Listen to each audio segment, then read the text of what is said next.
EoZTV. I'm Elder of Zion, and our guest today is Josh Block, who's a senior fellow for public affairs at JINSA. Last night we had a wonderful guest from JINSA, and I'm very happy to have him today. Welcome. Thank you. It's great to be with you. Thanks. Um, what happened? I think it was yesterday or today. JINSA released a paper, or it's about to release a paper. Did it actually come out yet? I just No, the paper will be released in the next day or so, Okay. officially. The Jerusalem Post reported that JINSA will release a paper that will suggest the United States government should support Israel's extension of sovereignty into the Jordan Valley. And today, Jewish Insider had got a hold of the one-page summary of that report and put it out ahead of the report. Okay, great, and that's really what we want to speak about today. Is what the report is about and what the arguments are, and answering any possible objections. First of all, the report itself, is it limited specifically to the Jordan Valley, or is it? Yeah, as a security oriented organization, JINSA decided to take a look at the Jordan Valley in a dispassionate and security oriented way. While the rest of the debate is roiled and raging, we thought it was important to apply a serious, apolitical, policy-based lens to this question of the Jordan Valley, which is extraordinarily important to Israel's security, to that of Jordan, to the region, and of course to the United States. And so our report is focused on the Jordan Valley and that question itself. Okay. And the Jordan Valley is people that follow Israel. It's not they're no stranger to these arguments. People have been speaking since 1967 of the strategic value of the Jordan Valley. And we can get into that, because certainly the natural, Jordan River is a natural boundary. There are a number of things that certainly make sense. But the question is, what's the advantage of actually extending sovereignty at this time? Right now, Israel has effective control. It's had effective control for 50 years now. So what's the difference? Well, people who are not in favor of the extension of sovereignty anywhere in the West Bank, including the Jordan Valley, have raised legitimate concerns, ranging from the reaction among Arab states with whom Israel is enjoying a warming relationship, to Jordan's potential reaction or even suspension of its peace treaty, to all kinds of apocalyptic forecasts, many of which mirror, to my ear, some of the apocalyptic forecasts we heard around the question of the United States recognizing Jerusalem as the capital of Israel, or moving the embassy to Israel, or even in the last 10 or 12 years, to Israel's conflicts with Sunni terror organizations like Hamas, where people worried that the entire Arab world would go in flames, or even Israel's conflict with Hezbollah in Lebanon in 2006, if it was. None of these things provoked the kind of outrage that those in the chorus of worry projected.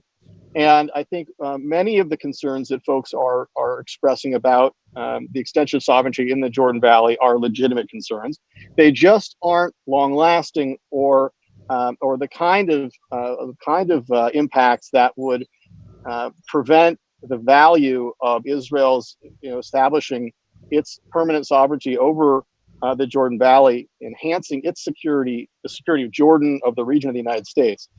And as you've seen, in the last, 9-10 years since the Arab thing, people call it the Arab Spring, I call it the Arab thing, took place. We saw, let's just take Egypt, go from a 40-year autocracy with a stable relationship and a peace treaty with Israel to a Islamist state verging on becoming the next Iran, to then reverse to, again, a stable, semi-stable, military-led, establishment-led Egypt with whom Israel has an extraordinarily close, good working relationship. So it just goes to show how quickly things can change in the Middle East, and in this region and in this time of great unrest. And with Iran continuing its pursuit of nuclear weapons, with Israel's relationship with the Arab states warming and their interests being so coterminous at the moment, with the frustration they've expressed with the Palestinians' recalcitrance and intransigence, their unwillingness to negotiate for almost a decade or so.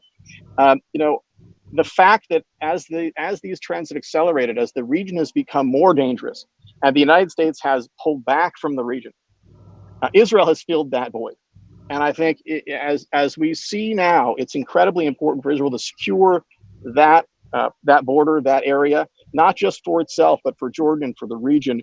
And now is the right time to do that, with the opportunity to move forward with an administration that, unlike any previous Democrat or Republican administration, recognizing that some of the ideas that those previous administrations carried forward, and that some people still advocate today, are ideas that were germinated in a previous time when the region was more stable and very different. So, given the fact that the changes of the region have undermined long-term stability, and we need to restore it, that Israel isn't the place to do that. The United States is pulling back from the region, and we need to see the stability there. Israel is that force. Their relationship with the Arab states is going to go forward. Even those who've expressed negative views about this process, about extension of sovereignty, like the UAE and Jordan, have said that they'll continue to warm their ties with Israel despite this process, and that they won't undermine their security ties with Israel. I think it's important to remind ourselves that Israel and Jordan have an extraordinarily close relationship. And so, while the king does talk about suspending the peace treaty with Israel, which would be a bad thing, no doubt, it is a release valve, a pressure release valve for him with his restive population. And at the end of the day, Jordan and Israel have such a close relationship. There's no way it can be severed, really. Israel is supplying natural gas to Jordan at a rate so far below market rate for even its own companies that it helps sustain the Jordanian economy. That rate could stay the same; it could go lower. Israel is supplying Jordan with enormous amounts of water, also at a very low rate, maybe that doesn't even get repaid on a regular basis. So that sets aside even the security cooperation, when the life of the king and his father were saved by the IDF and Israel's security services multiple times. So that relationship is going to endure, even as the rhetoric from the king is not favorable. So this is a moment with an administration that is supportive of Israel. It's got an idea to advance the peace process. It's been stuck with the Palestinians' unwillingness to negotiate for a decade. That strengthens America's interests in the region as we've pulled away a little bit, and Israel has stepped up to confront those Islamist and other radical challenges, buttressing our relationships with the Arab states and others. And given the fact that even the critics of this idea, who are some of them supportive of Israel, oppose and have opposed in the past, Israel's presence in the Jordan Valley. It's time to make sure that Israel is able to secure itself and America's interest there now and forever, by supporting Israel's decision to extend sovereignty to the Jordan Valley, should they make that decision. Okay, can you just briefly go over the actual strategic and military arguments for? Yeah, absolutely. Well, the Jordan Valley, the topography. I wish we had a map, Elder. Those who have seen a topographical map of Israel and its and the West Bank and its boundaries, its topography, would see that the Jordan Valley really is just that, a valley, and that in order to secure the front, it's important that Israel have control over that area. And as far back as 1967, the United States Joint Chiefs of Staff looked at this area themselves and said that Israel needed to be at a minimum in control of this area, the Jordan Valley. And Prime Minister Rabin himself, when he talked about peace with the Palestinians, he himself, in the last speech that he gave on this topic in the Knesset 2 weeks before his death, talked about how Israel's minimum security requirements were control of the Jordan Valley. So this is not a new idea. It's something that's been around for a long time. Every military commander, in Israel at the moment, who, whether it's former National Security Advisor Yaakov Amidror or General Aish, who's one of our advisors, there's you see in Israel, and were this to come to pass, that it would be supported by Benny Gantz and Bibi Netanyahu. So, that demonstrates, I think, what a broad bipartisan, consensus there is, from military to political. Military on the left there in Israel, with Benny Gantz, who recognizes the high ground, the territorial depth, and the other concerns that are out there. And again, I mentioned earlier the instability of the various regimes in the region. We've seen what happened with Syria in the last however many years. Jordan is now host to millions of refugees, Syrians, who could help work to destabilize the kingdom, along with the radical Palestinian population, which forms 70% of those who live in the kingdom.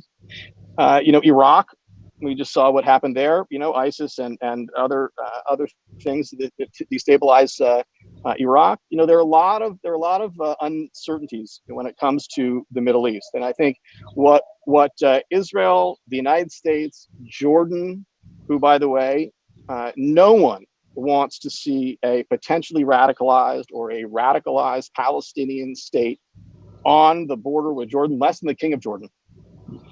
So it's in everyone's absolute security interest for Israel to be there permanently, prevent the smuggling of weapons into that territory. You can imagine what the West Bank would look like if it were armed to the teeth, like Hamas has been able to do in Gaza when Israel withdrew from the Philadelphia corridor during the disengagement. When that weapons smuggling operation of Hamas became an industrial, it was like kids at a turnstile at an amusement park. Smugglers going in with weapons and missiles and the components and money. That just wouldn't be tenable on the West Bank. Imagine, Elder, that they were smuggling in shoulder-fired missiles. They could threaten all of the planes going into Ben Gurion Airport.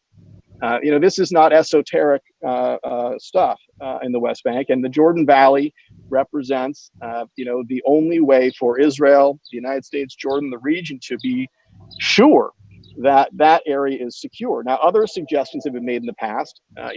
General Allen is a well-respected former American general, and he was in the region and wrote a plan. Unfortunately, General Allen's plan relies a great deal on both technology, which is enormously fallible, although nice to have, and it recommended the presence of American troops in a 2-mile corridor there. Now that also, is a bad idea for multiple reasons. One, I think it's something the Israelis don't want. They've always made clear that they want to defend themselves by themselves against any threat, Sure. And they don't want Americans or anyone else to fight their battles for them. I think that's a position that we ought to respect. Secondly, it would be a bad idea, a dangerous thing for American soldiers to be in between, opposing sides. Should anything, untoward happen, it would not be good. It would not be good for the U.S.-Israel relationship, for enemies of the U.S.-Israel relationship, if we go out and say there are Americans we put in harm's way to defend Israel in this way. I mean, it just is unnecessary. So there are a whole range of ways to secure that valley. None of them include Palestinian troops. Foreign forces are not a good idea.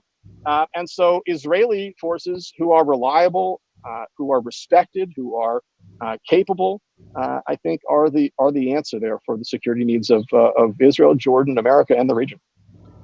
I don't know if you're privy to things that has not been public, but Bibi was saying that he did not want any Arabs to be included in the map, and if you don't do that, then you have really, really weird borders. And I'm even talking about the blocks or anything. Well, the Jordan Valley, as you may know, and your viewers may know, is very sparsely populated. The population of the entire area of the Jordan Valley, which by the way is about 30% of the area, is the total population is about 15,000 Israelis, Jews, and about 9,000 Palestinians. Mm-hmm. So unlike other areas where there is a substantial Palestinian population, this is not one of those areas, and I can't imagine that there would be any reason or any way to evacuate anyone who lives in this area. To the contrary, I don't think that would be likely. Yeah, I didn't either. But when he said that, I was wondering. But well, I don't know. There may be a discussion ongoing about what happens. People who are Palestinians and resident of Jerusalem have identity cards. They have the option for citizenship. Should these folks have the option for citizenship? Are they residents? What's the thing? I don't know the answer to that. I do believe that Israel will have to navigate that carefully and ensure that folks are treated well, and I'm sure they will. The folks who are earning a living in the Palestinian economy are doing so by working in Israel and in the communities in the Jordan Valley, farming and working and prospering together. So, at the end of the day, these folks need to live together and get along and have an economy that relies on each other. And I think the folks who live in these towns and these communities want to have good jobs. They want to have a better life, and I think they want to get along. And I think that if there's an economic opportunity for Palestinians to come to work in the Jordan Valley as there are today, they could only grow in the future. And I think that's probably a good thing for everyone. Well, also Jericho is obviously another city that's going to be. Jericho, I believe, is not at the moment likely to be included in any extension of sovereignty in the Jordan Valley. So that would reduce any of the population figures, and that's not including what I was mentioning earlier. No, I understand that, but still, it makes the border much weirder, much harder to defend. Anytime you make the border, go around things, it just makes that many more soldiers, that much more material and equipment. No question. Again, I think your point. Israel is willing to take real risks to facilitate peace and commerce and doing the right thing. As when Israel constructed its security barrier, it moved that barrier several times to accommodate different Supreme Court rulings, different topographies, and likewise, the fence along the border with Lebanon was moved several times until it was established at the international border some years ago. So, to your point, there obviously is, on Israel's side, the desire to be flexible despite the impact to security, and this is again, I think, a hallmark of Israel's willingness to find that kind of compromise. There's no question that no matter what happens with the extension of sovereignty, there is a viable Palestinian state to be had for the Palestinians, an autonomous, contiguous, well-connected, successful entity that the Palestinians can exercise self-governance and sovereignty there. But it has to be in the context of a final peace accord with Israel that recognizes the Jewish state. And I think, unfortunately, we haven't seen the Palestinian Authority willing to engage in negotiations in that direction. And in lieu of that, the United States, Israel, the Jordanians, the region can't be held captive to their own incompetence and instability as the world moves on. And I generally agree with you as far as that the Palestinian state, even though only 70% or whatever the number would be, is certainly would be far more viable than people say. However, one of the obstacles that you didn't mention is Europe. The Europeans or at least the Western Europeans are dead set for the standard 1990s Oslo style two-state solution based on 67 borders. And the things that they can do actually could be dangerous for Israel. They could, there are sanctions, there are things like that, things that they fought against, but there certainly has been pressure in Europe about it. Yeah, it's going to be a little harder for them to fight against it because every single European leader has been dead set against this. Yeah, I mean, look, we should be clear. I think that there is a lot of opposition to this out there in the United States as well. I think part of the reason that it's important for this deliberative, thoughtful, apolitical, security-based study to be talked about is because so much of the dialogue, whether it's in Europe or the United States or elsewhere, isn't based in rational conversation. It's based in emotion and politics, and not a discussion of what's best for peace necessarily, or for people to make progress towards self-determination, prosperity, but what perpetuates the industry of peacemaking and dialogue and diplomacy and these things that people are so vested in. I think that's one of the reasons you see so many of the folks who've been legacy stakeholders in this, who themselves are strong supporters of Israel, reluctant to embrace what is a different approach. They've been so wedded to their way that this is hard to see. As far as the Europeans go, there's no question that they, along with folks on the left of the United States, have been J Street, others ginning up a lot of opposition. As far as the Europeans go and sanctions, I think it's important to remember that whatever Europe does, as far as its foreign policy goes, has to be unanimous. Yeah. So, should the Europeans inside the European Union want to react to Israel's extension of sovereignty by imposing some punitive measure, they would have to have the unanimous support of every member of the European Union. And I think that's very unlikely. Mhm. So while there will be a lot of consternation and a lot of Sturm und Drang and, Geschrei or whatever we want to say, as Bubba used to say, at the end of the day, like Israel's relationship with Jordan, like its relationship with the Arab states, which is warming and warming in public more. Israel's ties to Europe, to Germany, to Austria, to the Czech Republic, to so many of these countries is at a place where I think the chances that Europe imposes sanctions, despite their rhetoric, is very low. I mean, one of the reasons that for why now that's been brought forth is we're never going to have a friendlier U.S. administration. However, if Joe Biden would win, and the polls are so far, obviously it's still early, but the polls are so far indicating that, what would stop him from just reversing it? Well, I don't think this is the kind of thing that is reversed. As Joe Biden and every other Democratic candidate for president made clear, even those who vehemently disagreed at the time, they were not going to move the embassy back to Tel Aviv. Mm-hmm. One of the reasons I think it is important to move forward is that there are differing views out there. There are prime ministers who have tried to trade the Golan Heights, or are willing to do that. Sure. That is certainly the case. On the other hand, given that this administration is putting forward ideas that fit the times, and so many of those who are expressing their reservations about this for the reasons that you've cited or others are putting forward ideas that date to a period that no longer exists in the geopolitical reality, just doesn't exist on the ground in the Middle East. Just predates the kind of situation that Israel faces with an Iran that's extending its tentacles and controls 4 Arab capitals and almost 5.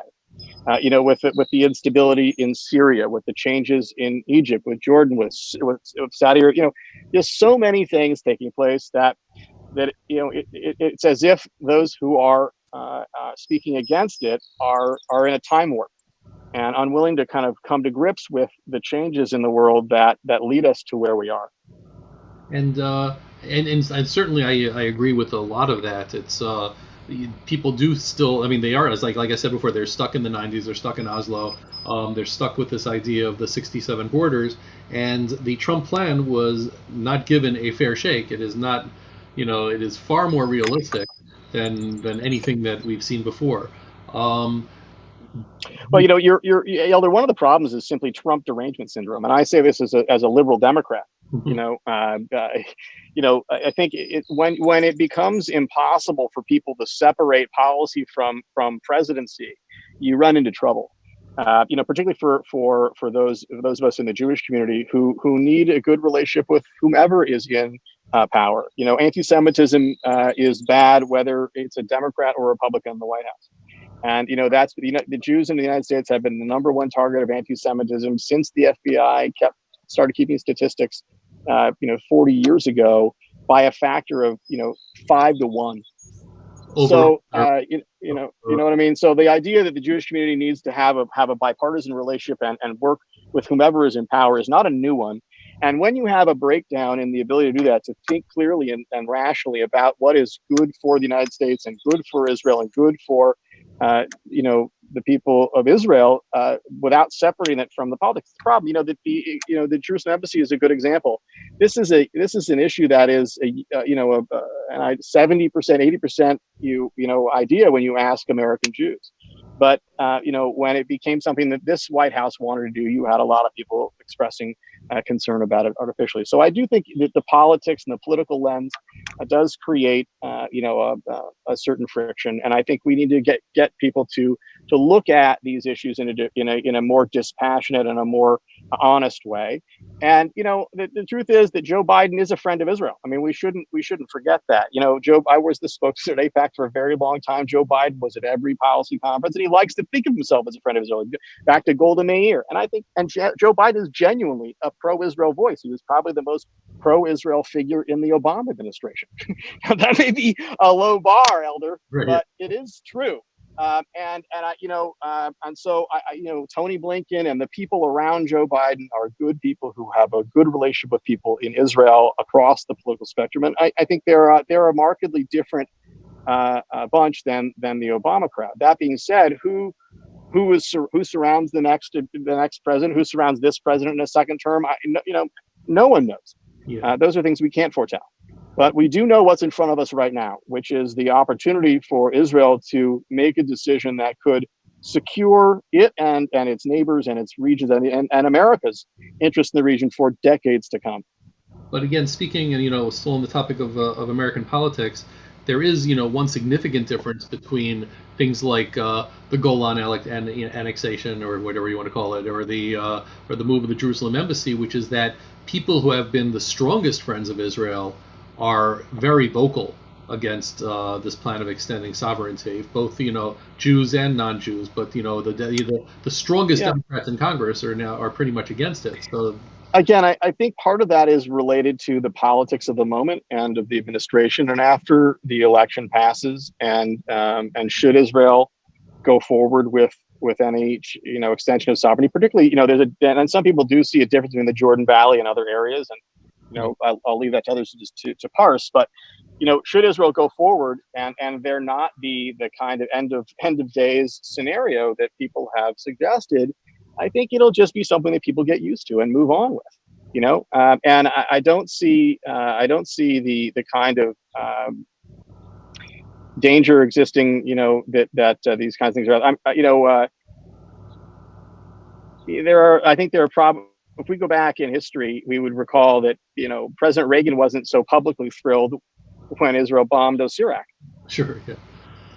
So again, sometimes what people say in public and then what they say, boys will be boys, in private, is a bit different, right? So, and when Jordan says one thing and wants another, and we know that, or when it's in the region's interest to have a strong Israel securing some of these areas and fighting the jihadis and helping, on an intelligence basis and securing the mutual interests in fighting Iran. These are things that play in America's interests and in the interests of Israel and our other friends in the region. I think people who are mature there know that. Again, it reminds me a bit of the debate about the Iran deal. Mm-hmm. When you have the Arab world, the Saudis, the UAE, and Israel agreeing about the need for sanctions to stand up to cut, and you hear the language being used by the Arab states, cut off the head of the snake, fascists, they're talking about Iran. When you have the confluence of that view, it should say something to folks. There's something true here. And if you look at the way that the region has developed, not just over the past 70 years since Israel's creation, it's the modern iteration, but in the last decade, as these changes have roiled the region, you can see and read through the lines. You don't need WikiLeaks to know that the Arab states and Israel have a very close working relationship that isn't going anywhere. It's only getting stronger. And the Arab states very much would like to see the Palestinian issue resolved. And there's a better than not likelihood that the changes in the Jordan Valley, which again would be part of any eventual peace plan going back to the Clinton days, is a step in the right direction. And why should it be held back? And all the security of every state and country in the region and the United States and our allies be held back by further Palestinian incompetence and intransigence. I think people are done with that now. If this may sound like a silly question, but just to get down to it, if the Trump administration decides, this is not the time, we're not gonna, or very limited or something like that, Should Israel listen to what the Trump administration says, or should it go ahead and do itself? Well, Elder, I come from the school of Israel should make its own decisions on these things. And I think that's along the lines of what we heard Secretary Pompeo say the other day, that ultimately it'll be up to Israel to make her own decisions about this stuff. I don't believe the United States should dictate to Israel what she should do. Certainly, there's an ongoing dialogue and a consultation and a conversation. But far be it likewise for me to tell the Israelis what they ought to do. I think as an American, it's more my place to lobby my government, our country, to stand up in favor of things that I think are important. And I think if we were to stand up and say we would support this move, it would be a good thing for American policy, a good thing for our relationship with Israel and the region, despite the people who are out there trying to sow worry and create a sense that there's something untoward about it. By the way, even the word annexation implies something that's not true. It implies that there's not that you don't already have a sovereignty claim to something. This is land that it's disputed. Israel has a sovereignty claim that it never relinquished, not just to the Jordan Valley, but also to areas on the other side. So, this notion that Israel's annexing something itself actually isn't true. Sure, that's for sure. Is JINSA going to be looking, in a future paper at, the settlement blocks, the areas that are closer to 1967 Green Line Israel as well? Well, I wouldn't speculate. I don't know, but I would say, as a security-based organization, our focus has been on the security issues and looking at the Jordan Valley through that security lens is an important thing to do, because it is such a delineated, clear, and crucial issue that is getting muddled sometimes with some of the other political issues that are out there. So, as the good to great says, you gotta get the right people in the right seats on the bus. And I think JINSA's strength and its mission is around these security issues, and so we're playing to our strength in these issues and where we can best contribute to the conversation, I think, at the moment. And I think by making clear that the United States has a strong interest in supporting Israel's extension of sovereignty to the Jordan Valley, because it strengthens Israel, it strengthens Jordan, it strengthens the region, it rolls back the jihadis, it rolls back Iran, and it lightens the burden on the United States. All these reasons are good ones for us to move forward supporting Israel should she make that decision. Sure, and I personally think that the status quo, even though like Rob Satloff was arguing, hey, it's better than any real alternative, but to me, it's like it keeps getting worse and worse year after year, and you can't just point to a certain point in time and say, oh, if this is the point, it's going to be the worst it can be. It's at some point Israel's going to have to do something. This is a very, very reasonable thing for Israel to do in order to keep its demographic majority, in order to keep the possibility of a Palestinian state going, and in order to secure itself. Yeah, and Elder, you're 100% right, and I think if you look back, we would be wise to remember that they're at points going back in 1967.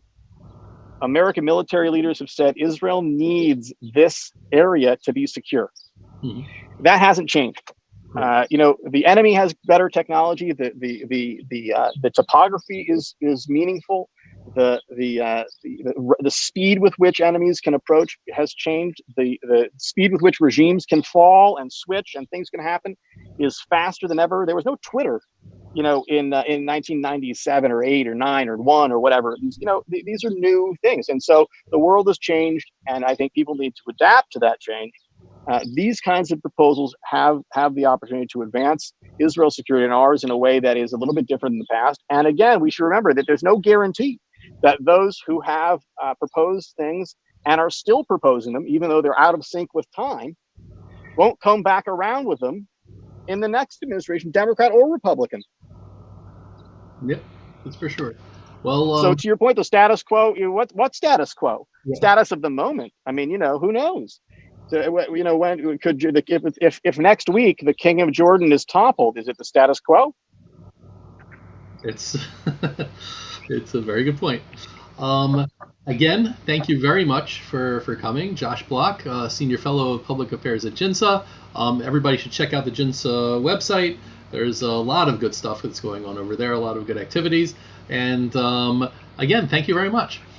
Thank you, Elder. It's wonderful with you, and thank you for all that you do.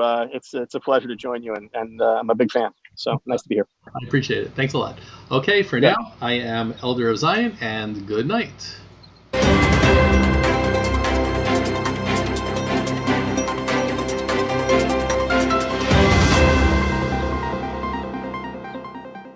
Okay, we are out.